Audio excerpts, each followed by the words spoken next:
Hello friends, स्वागत है आप सभी का।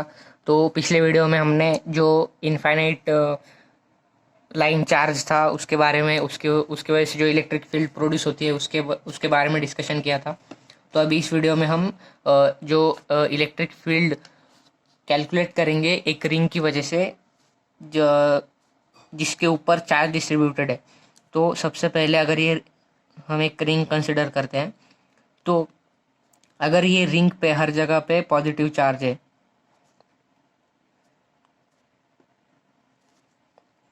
तो अगर हम इसके सेंटर पे अगर फील्ड निकालना चाहेंगे तो कितनी फील्ड आएगी। तो अभी हम इसको देखेंगे। तो जो फॉर्मूला होता है वो के क्यू बाय आर स्क्वायर रहता है। अगर कोई क्यू चार्ज है उसकी वजह से जो आर डिस्टेंस पे फील्ड होती है वो होती है के क्यू बाय आर स्क्वायर। तो अगर यहाँ पे हमने एक छोटा सा चार्ज ले लिया, छोटी सी लेंथ ले ली, और अगर यहाँ पे डी क्यू चार्ज है, तो ये चार्ज की वजह से इस पॉइंट पे फील्ड जो होगी वो इस डायरेक्शन में होगी, क्योंकि हम इस पॉइंट के ऊपर यूनिट पॉजिटिव चार्ज कंसिडर करेंगे, इमेजिनरी यूनिट पॉजिटिव चार्ज। तो वैसे ही इस अगर यहाँ पे लिखेंगे तो यहाँ पे इसकी वजह से इस डायरेक्शन में होगी फील्ड, इस चार्ज की वजह से इस डायरेक्शन में होगी। ऐसे सब चार्जेस के बारे में देखेंगे, इस चार्ज की वजह से इस डायरेक्शन में होगी।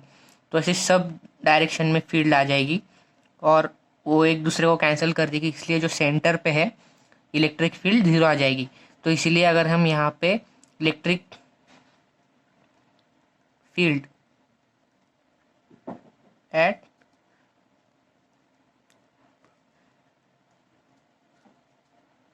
लेकिन ये ज़ीरो कब होगी, जब जो चार्ज डिस्ट्रीब्यूटेड है वो यूनिफॉर्म है। मतलब ऐसा नहीं है कि इस साइड में ज़्यादा चार्ज डिस्ट्रीब्यूटेड है, इस साइड में कम चार्ज डिस्ट्रीब्यूटेड है। हर मतलब पूरे थ्रू आउट जो लेंथ है उसकी, थ्रू आउट जो सरकमफेरेंस है उसके ऊपर यूनिफॉर्मली चार्ज डिस्ट्रीब्यूटेड है, तब सेंटर में जो इलेक्ट्रिक फील्ड है उसकी वैल्यू ज़ीरो आ जाएगी। तो अभी ये तो हमने देख लिया कि सेंटर में यूनिफॉर्म जो रिंग है उसके सेंटर में जो इलेक्ट्रिक फील्ड आती है वो ज़ीरो आती है। लेकिन अभी हम देखेंगे कि अगर इस रिंग को अगर हम ऐसा देखते हैं और ये रिंग की एक्सिस हो गई, तो अगर इसके ऊपर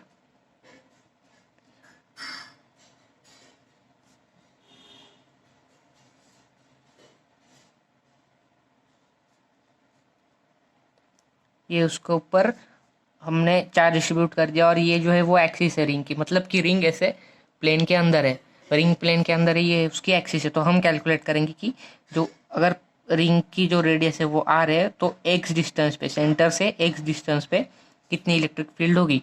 और ये जो एंगल हो जाएगा ये हो जाएगा अल्फ़ा, इसको अल्फ़ा कंसिडर करेंगे। तो अभी सबसे पहले अगर हमने एक स्मॉल लेंथ देखी, तो यहाँ पे अगर डी क्यू चार्ज है तो इसकी वजह से एक इलेक्ट्रिक फील्ड आएगी इस डायरेक्शन में।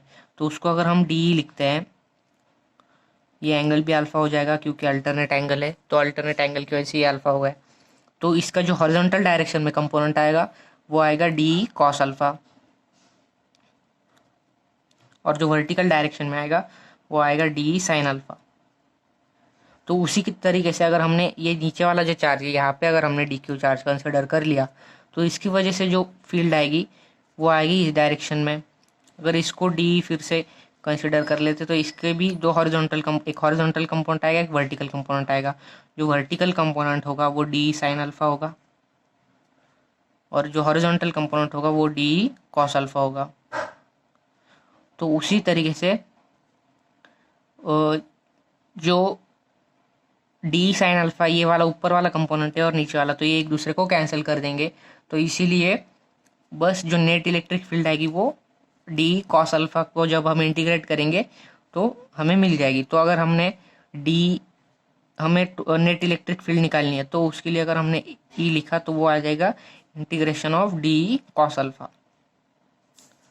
तो डी को हम क्या लिख सकते हैं, K D Q by R square. तो यहाँ पे आर स्क्वायर यानी कि ये जो ओरिजिनल लेंथ है, ओरिजिनल लेंथ आएगी, तो इसकी वैल्यू क्या है, root of R square plus X square.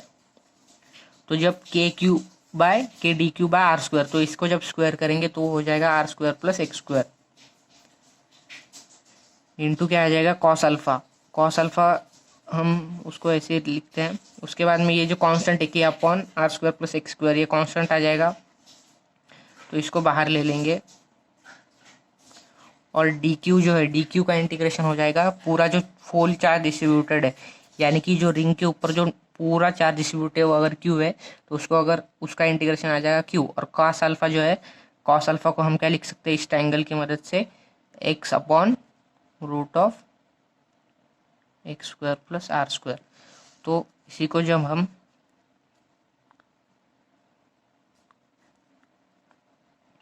तो ये बन जाता है r² + x²⁵/2।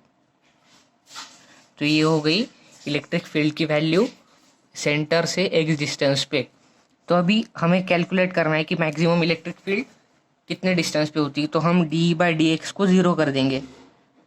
किसी भी चीज़ का मैक्सिमा या फिर मिनिमा फाइंड करने के लिए हम उसका डेरिवेटिव 0 कर देते हैं। तो d/dx को 0 कर देंगे तो उसकी वैल्यू क्या आ जाएगी, d/dx को लिखेंगे तो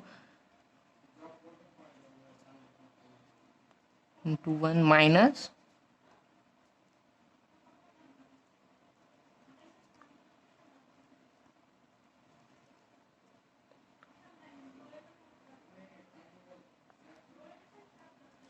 = 0 कर देंगे। नीचे जो आएगा वो नीचे से उधर जाएगा, इसीलिए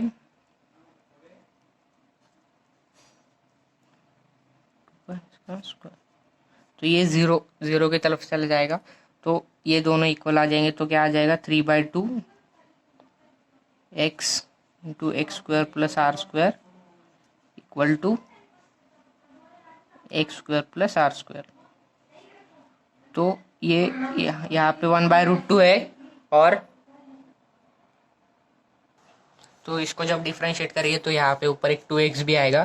तो 2x यहाँ पे मल्टीप्लाई किया तो यहाँ से ये जाएगा, तो ये बन जाएगा, ये 2 जाएगा, यहाँ पे आ जाएगा 3x² = x² + r²।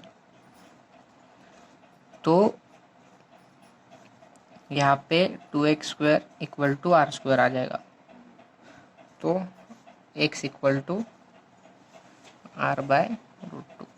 तो x की वैल्यू जब r/√2 होगी तब मैक्सिमम इलेक्ट्रिक फील्ड हमें मिलेगी। तो इसमें हमने देखा कि जो सर्कुलर रिंग है उसकी वजह से जो सेंटर से x डिस्टेंस पे जो इलेक्ट्रिक फील्ड वो प्रोड्यूस करते हैं, तो उसको हमने कैलकुलेट किया। तो अगर आपको ये वीडियो अच्छा लगा होगा तो लाइक कीजिए और सब्सक्राइब कीजिए। Thank you.